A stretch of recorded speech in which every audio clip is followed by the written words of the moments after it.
Olá pessoal, tudo bem? Então, iremos apresentar o problema do transbordo, que é referente ao projeto 2 da disciplina de Pesquisa Operacional 2 da Faculdade de Ciências Aplicadas da Unicamp. Disciplina essa administrada pelo professor Aníbal Azevedo, e o grupo é composto por mim, Daniel, pelo João e pelo Samuel. Bom, essa lógica do problema do transbordo iremos aplicar referente à logística de soja no Brasil. É, eu vou começar iniciando com algumas estatísticas da soja atualmente no Brasil, no caso da sua logística. Uma pesquisa da USP quantificou que na nossa logística de soja há percas. E além disso, tem outra estatística que traz que teremos uma produção muito elevada na próxima safra, que é de 2022-23, que vai ser impulsionada pela rentabilidade de milho, soja e algodão. Isso daqui é só para dar mais uma contextualizada. Bom, outra coisa, existe três meios que podem ocorrer essa locomoção. Por exemplo, pode ocorrer a produção diretamente para o porto, da produção ao armazém e do armazém para o porto, e, ou do armazém para agroindústria e porto, por exemplo. E também tem essa que é a produção para o mercado interno.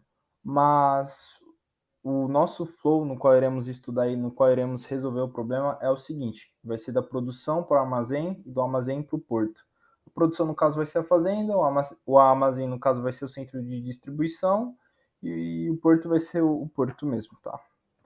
Bom, aqui temos um mapa verso da logística de soja no estado de Mato Grosso. Esses pontinhos azuis, pessoais, seriam os pontos de produção, ou seja, seriam as fazendas. Esses amarelos seriam os centros de distribuição. Esses ciclos mais redondos, tá? Se vocês conseguirem dar um zoom, vão ver que tem um centro de distribuição. E esses vermelhos seriam os portos. Agora, esses fluxos, ou seja, essas setas com uma cor mais forte, por exemplo, amarela, azul, seria tipo o fluxo da produção da fazenda até o centro de distribuição, o azul. O amarelo seria do centro de distribuição até os portos. Os portos são esses círculos vermelhos, tá?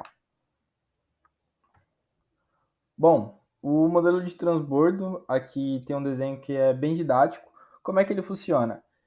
O modelo do transbordo funciona da seguinte maneira: da fábrica para o centro de distribuição, do centro de distribuição para o porto, para o mercado, por exemplo, algo do tipo, tá? Mas no nosso caso vai ser da fazenda para o centro de distribuição e do centro de distribuição para os portos. Seria mais ou menos esse desenho no qual está aqui. E nisso, o problema do transbordo vai resolver quais seriam as melhores opções a se fazer.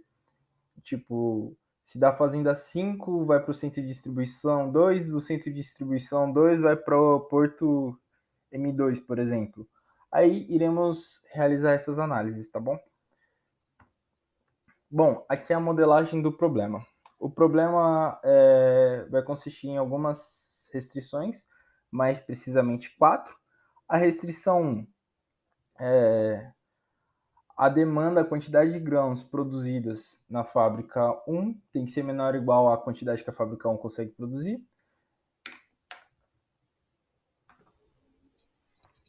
Bom, agora a R2. A quantidade que vai ser enviada para a loja tem que ser menor ou igual à demanda da loja. A R3. Tudo que enviar para o centro de distribuição tem que ser igual à quantidade que vai ser enviada para a loja. Menor ou igual, no caso. E a R4, a quantidade que for enviada para o centro de distribuição tem que ser menor ou igual à capacidade que o centro de distribuição consegue ter. E a nossa função ali principal, que está ali em cima, seria mais ou menos da seguinte maneira.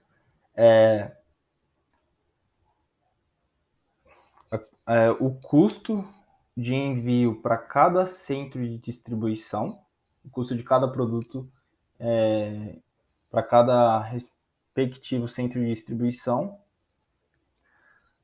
mais o custo de cada produto do centro de distribuição para cada loja, que no caso vai ser o porto.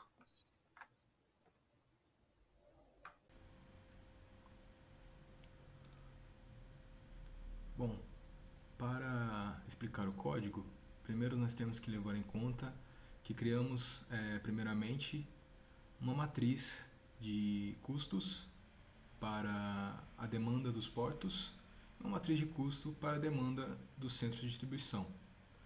Dessa forma, nós podemos declarar as variáveis e utilizar do solver de modelo de transporte, que resolve para problemas de programação linear.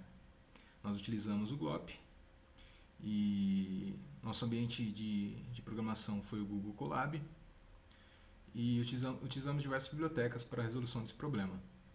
Bom, declarando as variáveis, nós temos os fluxos das fábricas I para o centro de distribuição J e os fluxos da centro de distribuição J para os mercados K. Também podemos ver que declaramos as restrições. Temos as restrições de cada fábrica com a soma dos fluxos de saída, que não podem exceder a capacidade de produção, e temos para cada mercado a soma dos fluxos de entrada que devem atender a demanda, representada pela restrição 2, pela restrição 1 e pela restrição 2, respectivamente. Para a restrição 3, temos a restrição que diz que cada centro de distribuição deve a soma dos fluxos de entrada, que deve ser igual à soma dos fluxos de saída. E para a restrição 4, temos que, para cada centro de distribuição, a soma dos fluxos de entrada não deve exceder a sua capacidade. Sendo que a restrição 4 ela pode ser ativada e desativada para verificar o impacto nos custos e da solução final. Assim também temos a função objetivo, que prioriza minimizar os custos de envio da fazenda I para o centro de distribuição J e os custos de envio do centro de distribuição J para o porto K.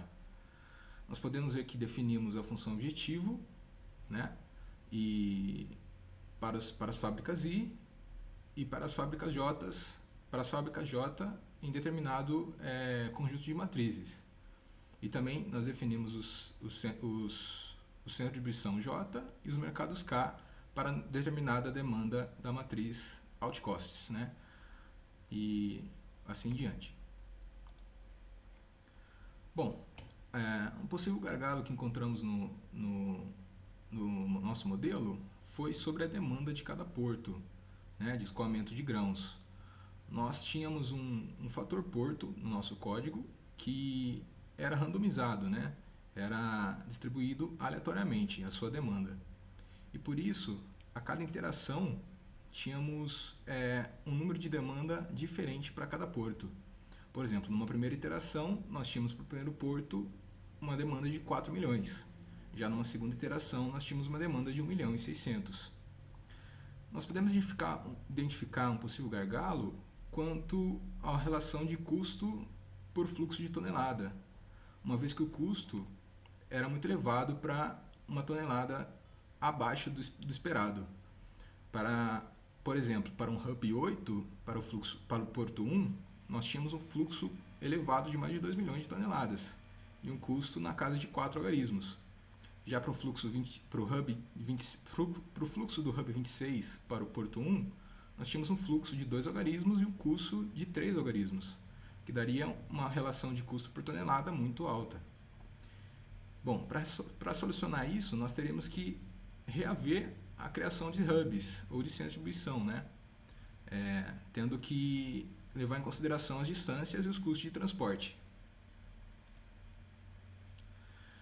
E, bom, um possível projeto de expansão seria alterarmos a capacidade de cada hub, de demanda de cada hub.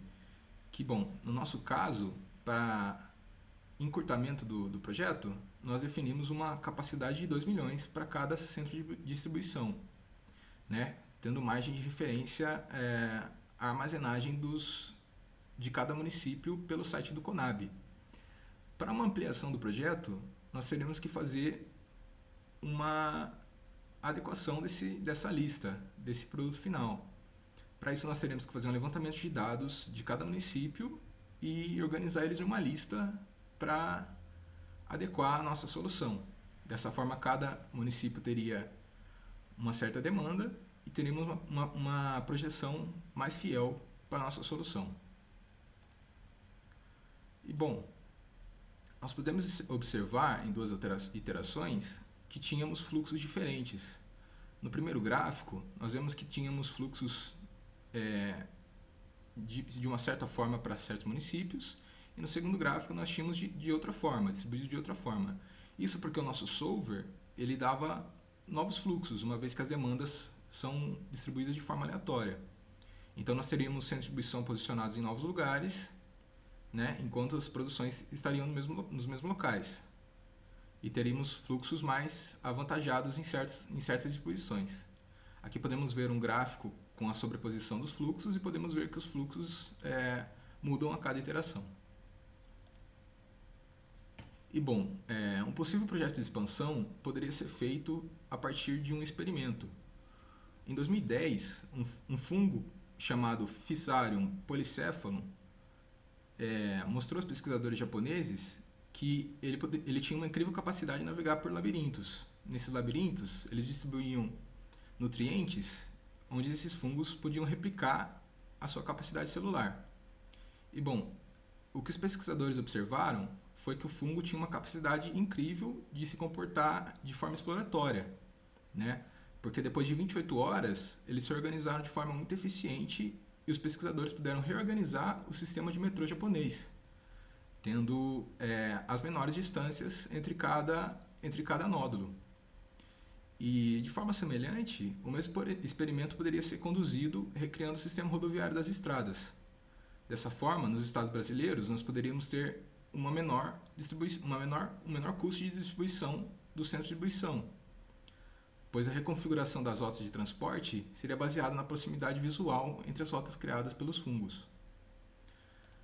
E bom, o trabalho era isso. Muito obrigado. Não esqueça de se inscrever e curtir, que ajuda muito para a criação de novos conteúdos. Muito obrigado.